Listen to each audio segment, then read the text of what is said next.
할렐루야. 오늘 또 우리 주의 은혜로 복된 성일이 되어지시기를 축복합니다. 축복합니다. 잘 되시기 바랍니다. 오늘 꼭 좋은 일이 있으시기를 축복합니다.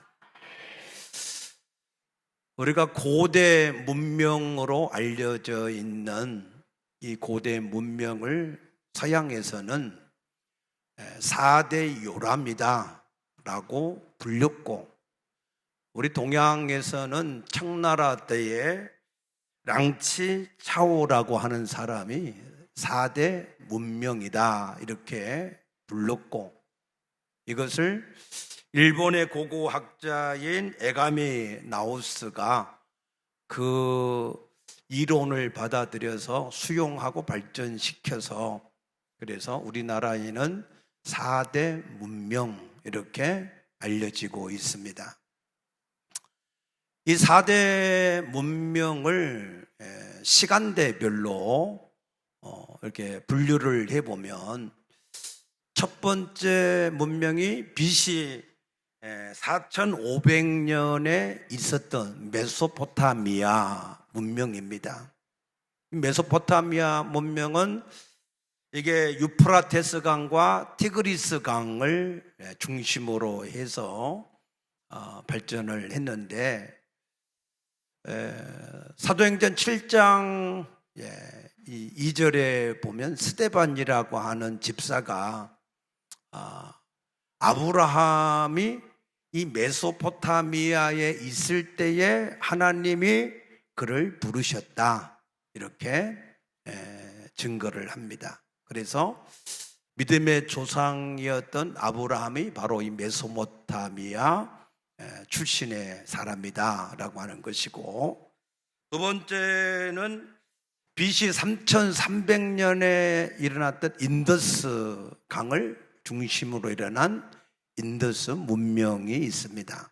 세 번째는 BC 3150년에 일어났던 이집트의 문명, 이집트는 나일강을 중심으로 해서 일어났던 문명인데, 출애굽기 2장에 보면은 모세가 이 나일강에 버려졌고, 당시에 바로의 딸이 목욕하러 왔다가 그 모세를 만나서 건져내서 자기 아들을 삼았기 때문에 물에서 건졌다. 그래서 그 이름을 모세다 라고 이름을 불렀습니다. 네 번째로 일어난 문명은 황하 문명인데 중국 문명이라고도 하지요. BC 1900년에 황하강을 중심으로 해서 일어났는데, 근데 원래 중국 사람은 좀 때놈이라 그러잖아요. 때를 잘 써.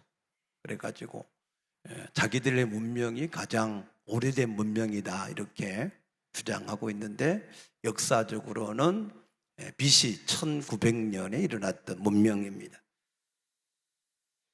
이렇게 인류의 이 모든 4대 문명이라고 일컬어지는 이 모든 문명들도 흥할 때가 있는가 하면 쇠할 때가 있는 흥망성쇠가 이루어져 왔습니다. 그런가 하면 역사 가운데에 제국으로 나타났던 나라들이 있습니다. 아수르 제국, 바벨론 제국, 페르시아 제국, 헬라 제국, 그리고 로마의 제국이죠. 그런데 이 제국의 역사도 마찬가지로 흥망성쇠를 이어왔는데, 그런데 이 제국이나 문명의 역사가 하나님의 구원의 복음하고 상관관계가 있다라고 하는 말씀입니다. 왜냐하면 우리 하나님은 상천하지, 하늘과 땅에 살아계신 주인이신 하나님인데 믿습니까? 그 하나님이 아브라함을 부르시고 말씀하시기를 아브라함아 너는 복이 될지니라, 복의 근원이 될지니라 하시면서 너를 통해서 천하 만민 모든 사람들이 복을 받을 것이다 라고 말씀하셨기 때문에, 그래서 이 아브라함을 축복하는 자를 하나님이 축복하시고 아브라함을 저주하는 자를 하나님이 저주하시겠다. 그래서 그거는 아브라함이 아니라 아브라함이 가지고 있는 복음을 위해서 돕는 자들은 내가 축복하고 복음을 해방하는 자들은 하나님이 대적하시겠다라고 하는 뜻의 말씀입니다. 그래서 이스라엘 백성들이 처음에는 아브라함, 이삭, 야곱으로 부족이었어요. 부족. 겨우 야곱 시대에 70명 정도밖에 안 되는 부족이었습니다. 그런데 하나님은 그 부족을 애굽에 보내서, 애굽은 제국이 못 됐어요. 애굽은 제국으로 성장할 수 있었는데 이스라엘 백성들이 출애굽을 하는 바람에 제국의 반열에는 이르지 못했습니다. 그러나 하나님은 그 애굽을 통해서 부족 국가였던 이스라엘 민족을 민족으로 성장시키는 데 사용을 하셨습니다. 그리고 열왕기하 18장에 보면 북이스라엘, 솔로몬 때문에 남왕국과 북왕국으로 갈라진, 우리나라처럼 남한과 북한으로 이 가나안 땅도 나누어졌는데 그 북이스라엘을 하나님이 치리하실 때 그들이 하나님의 말씀을 계속해서 전하고 그래도 불순종하고 모세가 전한 명령도 듣지 않고 그러니까 하나님이 아수르 제국의 사네립이라고 하는 왕을 보내서 그 나라를 폐지를 시켜버렸습니다. 그래서 이 북이스라엘에 있는 그 사람들은 이 아수르의 이 고상 강가에 다 보내져서 흩어지고 또 그 아수르에 있는 사람들을 그 북이스라엘에 정착을 시켜서 혼혈 민족을 만들어 버렸습니다. 그래서 나중에 남유다의 사람들이 그 북이스라엘의 사람들을 상종하지를 않게 되어진 배경도 거기에 있습니다. 그런가 하면 그 아수르 제국을 멸망시킨 바벨론 제국이 하나님의 백성과 어떤 관계가 있는가 하면 역대하 36장 5, 6절 말씀 보게 되면은 남유다의 여호야김이라고 하는 왕이 예루살렘에서 11년을 다스렸어요. 그런데 하나님 보시기에 악을 행함으로 하나님이 바벨론의 느부갓네살 왕을 보내서 그를 포로로 잡아가 버렸습니다. 그리고 그 아들 여호야긴이 8살 때 왕이 되었는데 석 달 10일 동안 왕 노릇을 했어요. 근데 하나님 보시기에 그도 악해서 또 바벨론에 잡아가 버렸습니다. 그리고 그의 숙부인 시드기야가 왕이 되었는데 이 시드기야도 계속해서 하나님의 말씀을 듣지 않게 되자 하나님이 느부갓네살을 보내서 이 시드기야는 두 눈을 뽑고 놋쇠사슬로 묶어서 잡아갔다 그랬습니다. 그리고 예루살렘과 성전은 완전히 불타서 BC 586년에 남유다도 멸망을 당했습니다. 왜 그들이 이처럼 이 고난을 당했는가?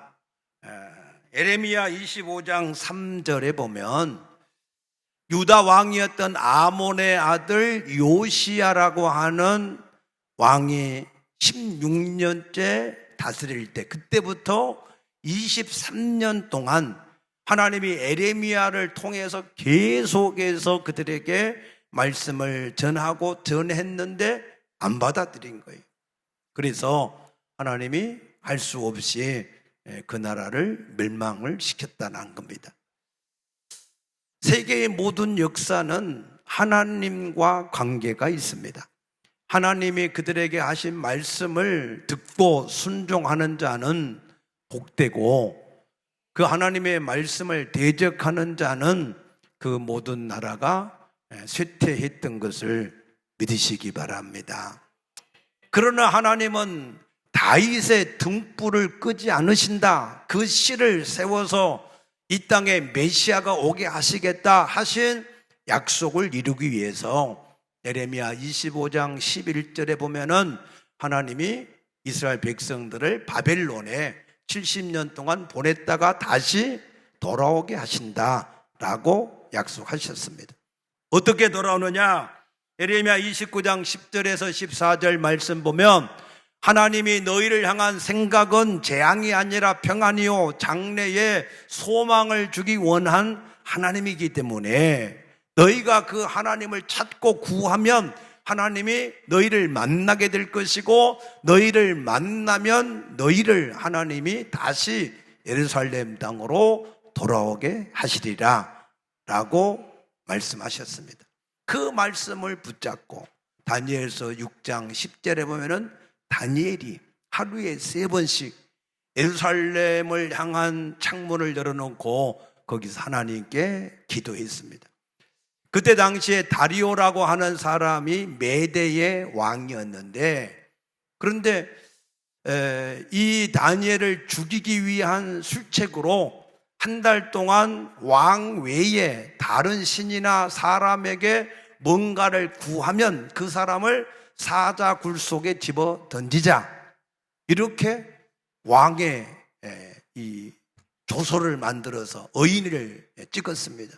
그럼에도 불구하고 다니엘이 계속해서 기도하는 그 기도들이 모아져서 그래서 다니엘서 5장에 보면 느부갓네살 왕의 아들 벨사살이라고 하는 사람이 교만해가지고 유력한 사람들을 다 왕궁에 불러 모아놓고 잔치를 열 때 아버지 느부갓네살이 저 예루살렘 성전에서 가지고 왔던 성전의 기물들 그런 기물들을 가지고 거기다가 술을 퍼부어가지고 마시면서 금, 은, 동, 나무, 신 이런 것들을 막 찬양한 거예요. 그러니까 갑자기 사람의 손이 탁 나타나요. 사람도 없는데 사람의 손만 딱 나타나가지고 글씨가 써지는 거예요. 뭐라고 써졌어요? 메네메네 데겔 우바르신다라고 써진 겁니다. 그래서 이 벨사살 왕이 너무 놀래가지고 그래가지고는 바벨론의 모든 술사, 박사들을 다 불러서 저게 무슨 뜻인가 물어봤는데 아무도 모르는 거예요.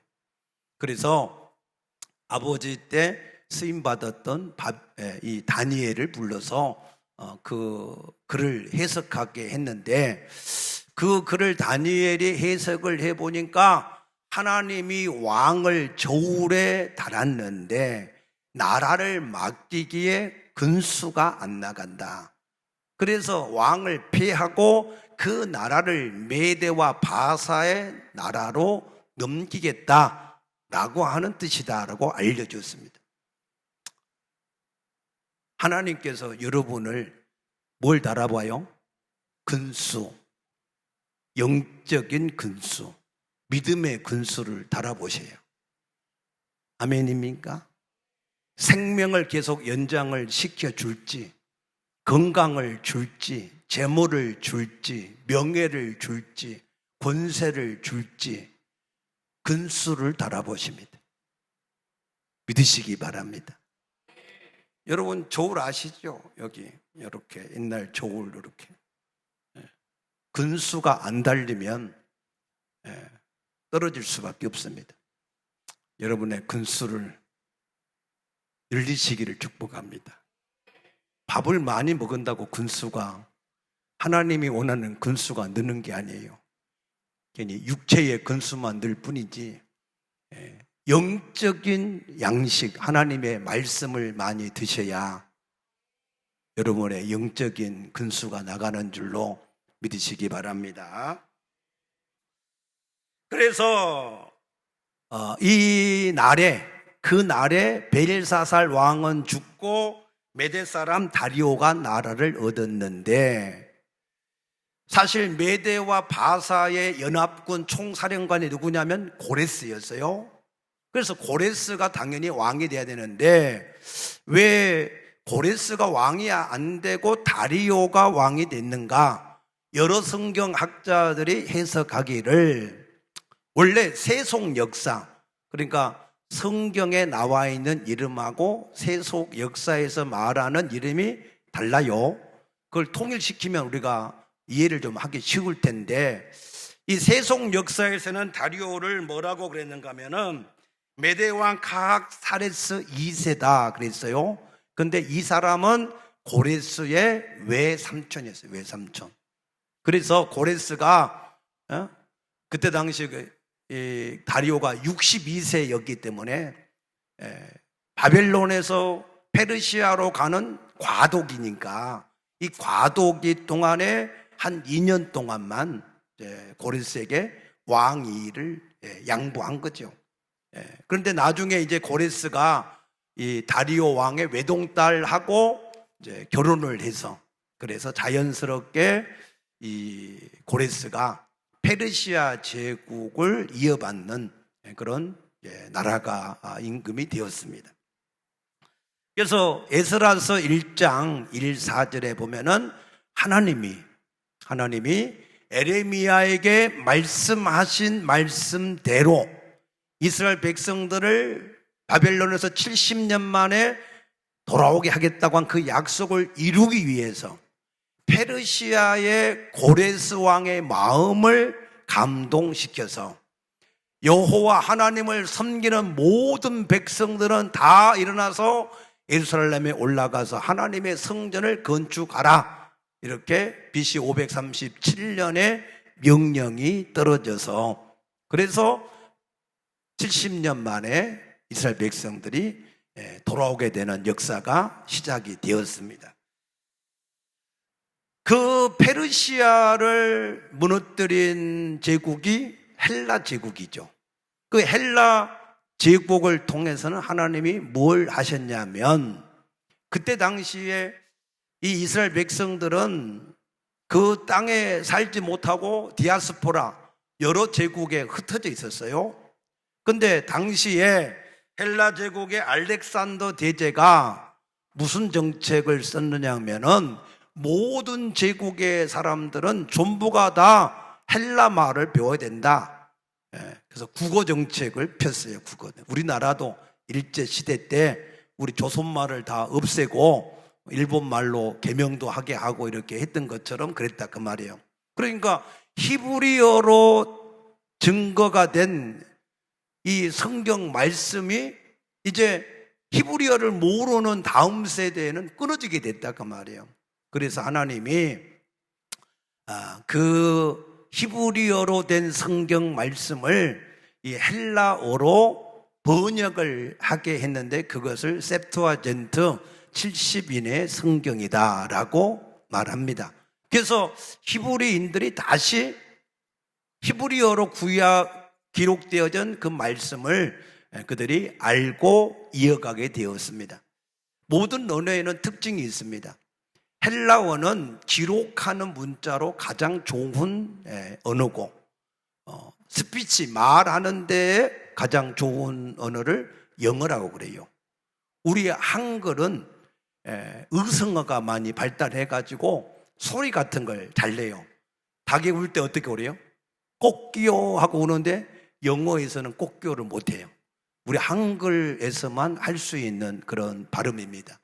그래서 이게 각각 언어마다 특징이 있는데, 헬라어는 기록하는 언어로 굉장히 발달된 그런 언어이기 때문에 하나님이 구약을 헬라어로 번역을 하고 신약은 헬라어로 기록을 하게 하셔서 하나님의 말씀을 이어오게 한 줄로 믿으시기 바랍니다.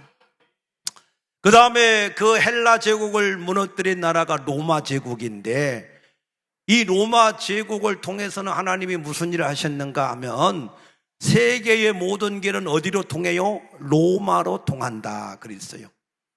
그래서 하나님은 이 하나님의 복음을 예루살렘에서 시작해서 이방인을 위한 안디옥 교회를 거쳐서 로마 교회에 이 하나님의 복음을 세웠는데, 그때 당시만 해도 이 약 250년에 걸쳐서 로마가 기독교 복음을 박해했습니다. 그러나 콘스탄티누스 황제가 밀라노 칙령을 선포함으로 해서 그때 기독교로 국교를 로마가 바꾸게 되어지고, 그래서 로마를 통해서 전 세계에 하나님의 복음이 널리 증거되게 시작한 줄로 믿으시기 바랍니다. 이처럼 문명과 제국의 모든 역사는 이 하나님의 복음하고 상관관계가 있다. 그래서 마태복음 24장 14절에 예수님도 세상의 마지막 시대에는 여러 가지 많은 징조가 나타난다. 기근, 지진, 난리, 여러 가지 모든 소문들이 있지만, 그러나 이 하나님의 복음이 땅끝까지 증거된 후에야 세상의 끝이 올 것이다 라고 말씀을 하심으로, 하나님의 복음과 세상은 밀접한 관계가 있다 라고 하는 말씀입니다. 근현대사의 역사도 마찬가지죠. 18세기 때 영국이 제1차 산업혁명이 일어나서 사람의 노동력으로 하던 것이 기계의 문명으로 하게 되는 이 산업혁명이 일어났지 않습니까? 그러니까 시골에 있던, 농촌에 있던 사람들이 다 도시로 몰리게 된 겁니다.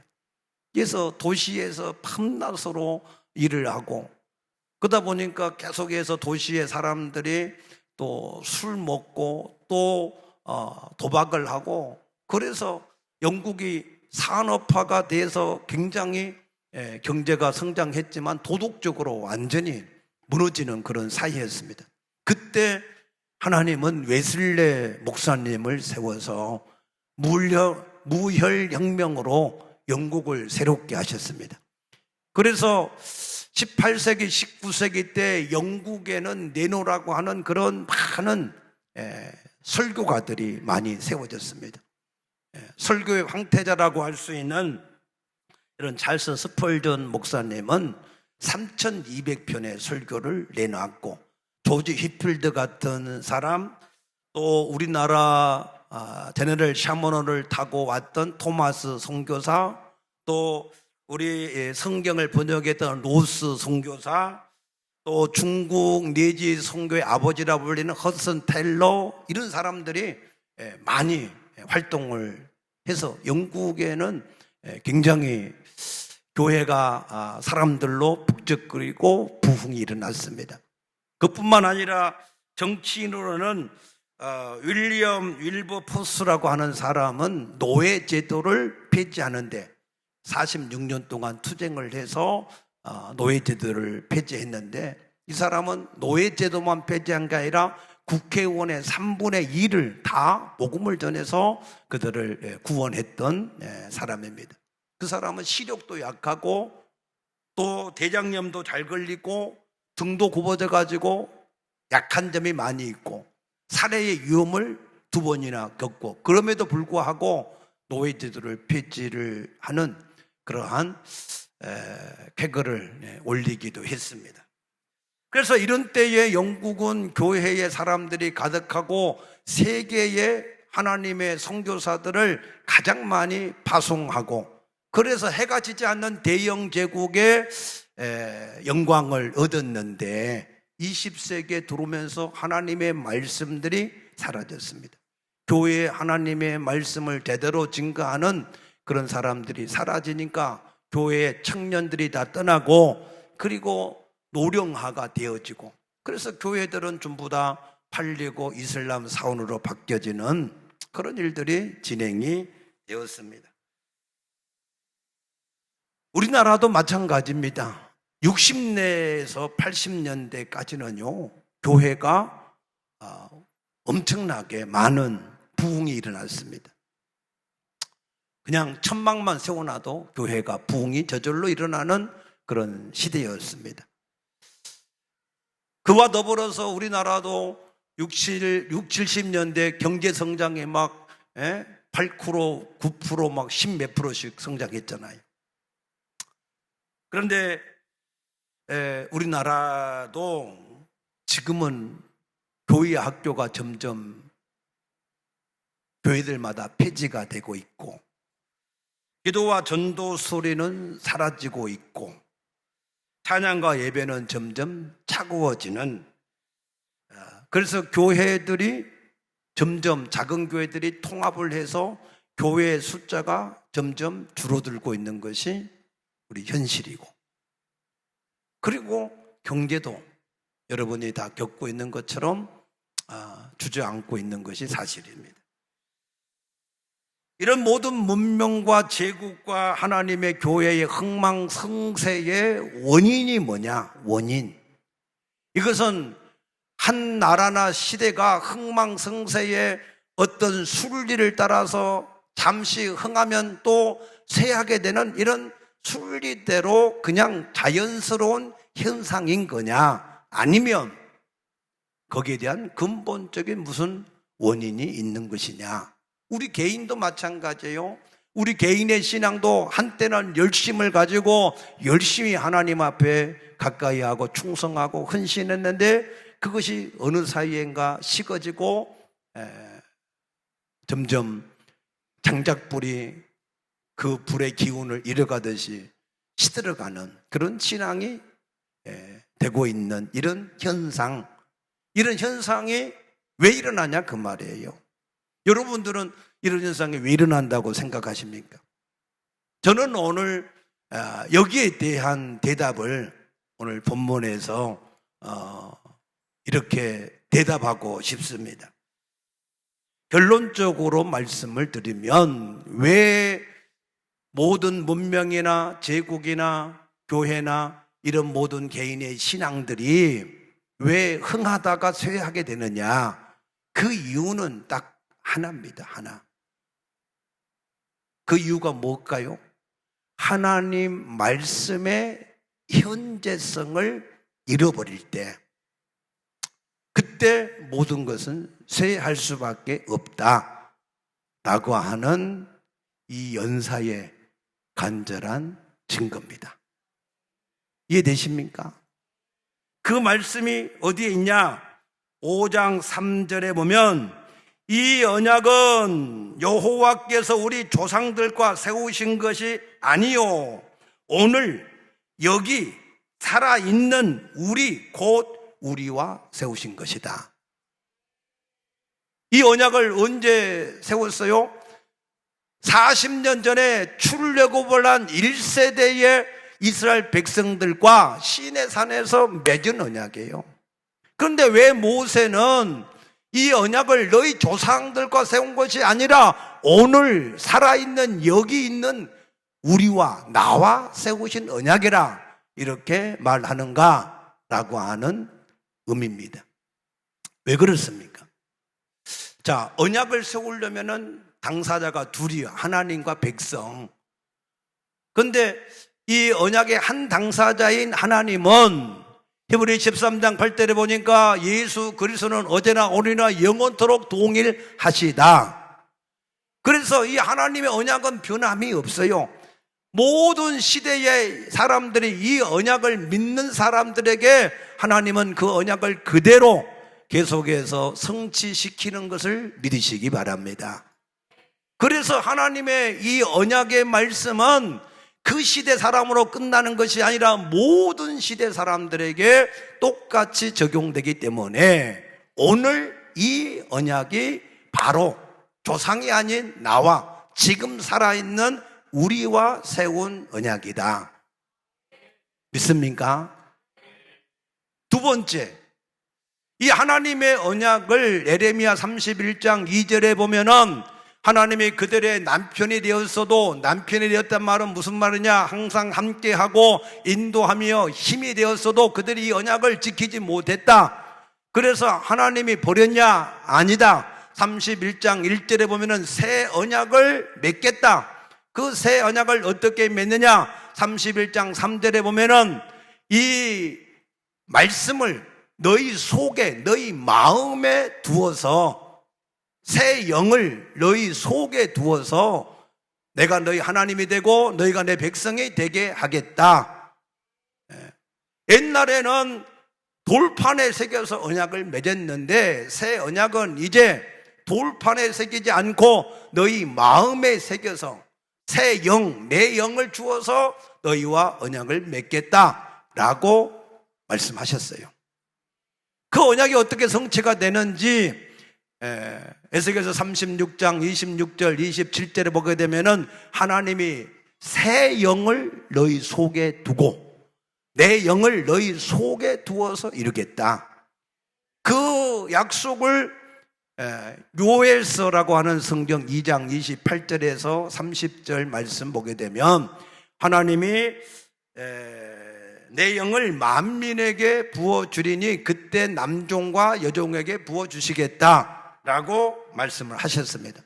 누구에게 부어주느냐? 요에서 2장 32절에 보니까 누구든지 여호와의 이름을 부르는 자에게 부어주시겠다.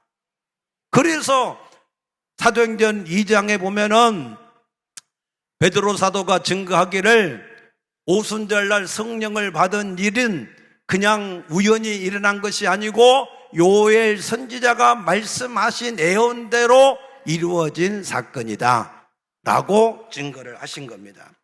그러므로 지금 하나님의 성령을 마음에 받은 사람에게는 이 모든 성경의 말씀이 지금 나와 언약을 맺은 일이 되었다.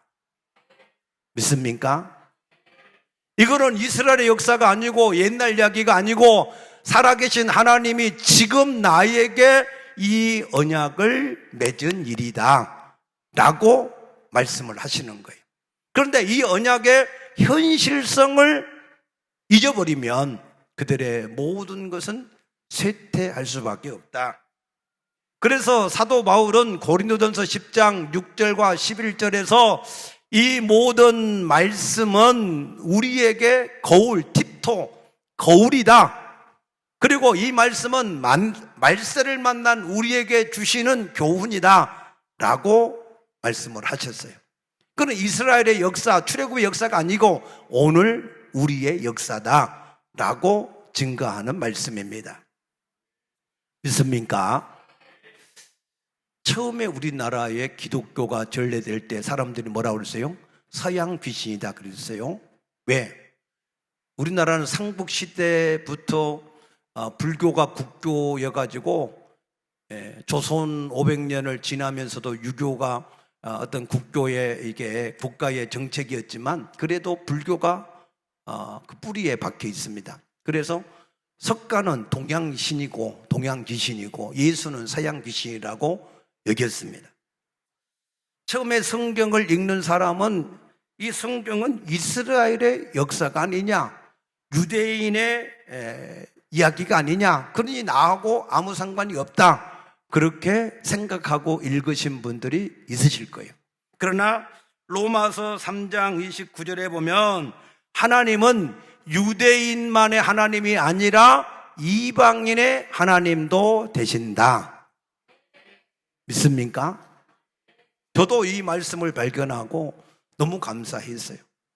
처음에 저도 이 성경은 저 이스라엘 유대인들의 이야기지 우리와 무슨 상관이 있냐. 그런데 그 하나님이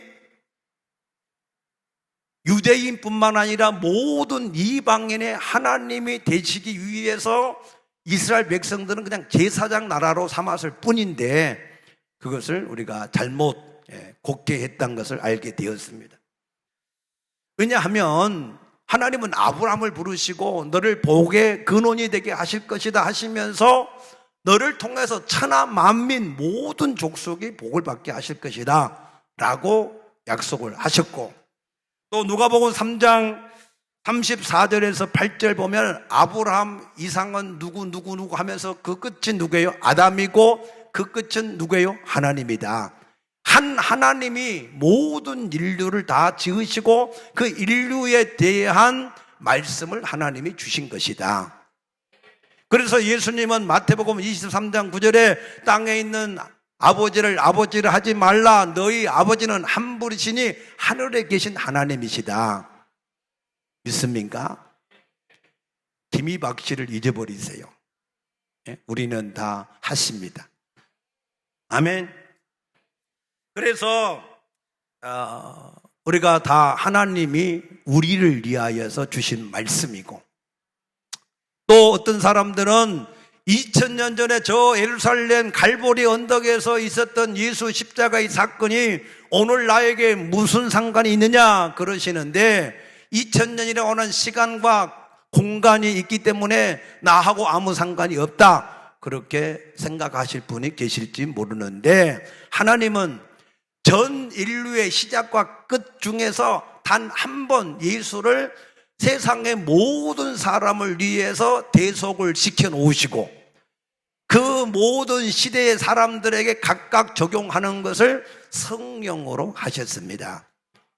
그래서 하나님의 성령을 받은 사람은 하나님이 그의 하나님이 되고 그의 백성이 지금 되어진 것을 믿으시기 바랍니다. 그래서 성경에 있는 모든 말씀은, 그것은 오늘 하나님이 나와, 살아있는 오늘 나와 맺은 언약이시다. 이 신앙을 회복할 수 있게 되기를 축복합니다. 그래서 출애굽기 19장 18절 보면은 하나님이 시내산에 불 가운데 나타나셔서 그들에게 말씀하셨습니다. 불 가운데 나타나셔 말씀하시는 그 말씀을 들을 때 이스라엘 백성들은 두려웠습니다.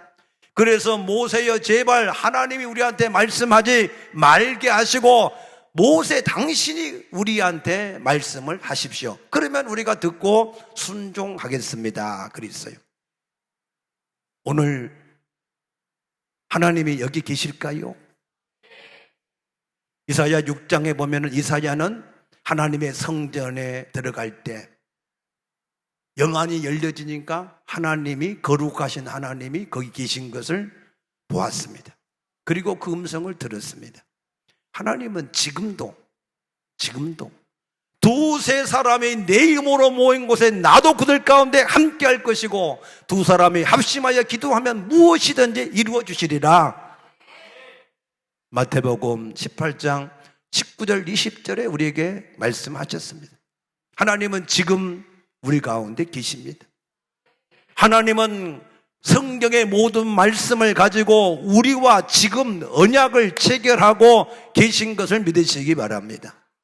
시내산에서 불 가운데 말씀하신 그 여호와의 말씀을 듣고 그들이 두려워서 뜬 것처럼 오늘 우리가 하나님의 말씀을 듣고 두려워서 떨며 섬길 때에 하나님께서는 그 사람에게 은혜를 베푸시는 것을 믿으시기 바랍니다. 사사기 2장 10절에 보면은 출애굽한 시대의 광야를 지난 시대의 사람들이 다 죽고 나니까 즉시 그들은 하나님을 버리고 우상을 섬겼습니다. 그것이 죄악된 본성의 사람들입니다.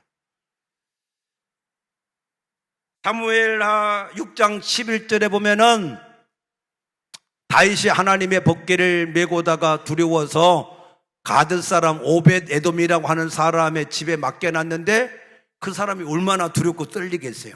하나님이 살아계시구나, 잘못하면 죽는구나. 그래서 두렵고 떨림으로 하나님을 섬길 때 하나님이 그 가드 사람과 그 온 집에 석 달 만에 복을 내리셨다. 믿습니까? 우리가 진실로 하나님이 살아계신 것과 그가 만왕의 왕이고 주인이신 것을, 내 모든 생사화복의 주관자이신 것을 알고 그 하나님을 살아계신 하나님으로 두렵고 떨림으로 여러분들이 하나님을 섬긴다면 3개월이 가지 않아서 하나님의 엄청난 복을 나는 반드시 받게 될 줄로 믿습니다.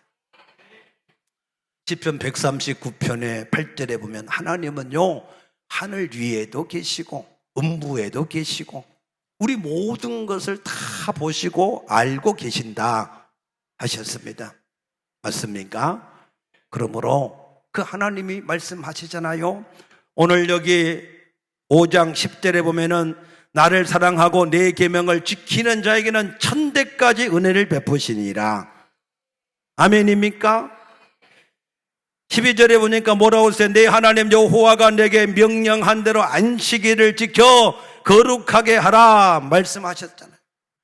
하나님이 안식일을 거룩히 지켜서 거룩하게 해서 지키라고 했는데, 우리가 살아계신 하나님의 그 불같은 말씀을 듣고 안식일을 안 지킬 사람이 있겠습니까?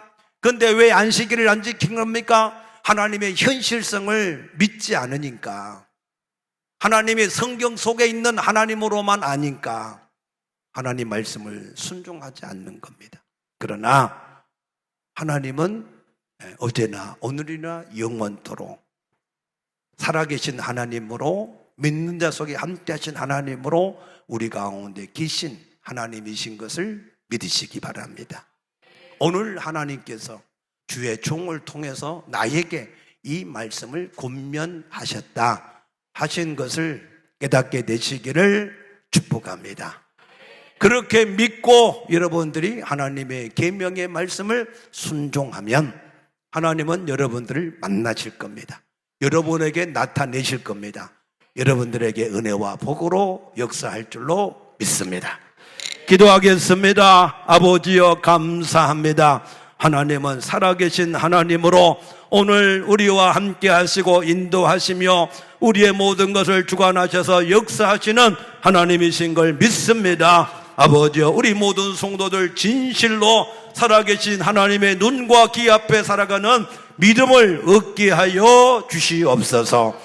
감사하며 예수님 이름으로 간절히 축복하며 기도드리옵나이다. 아멘.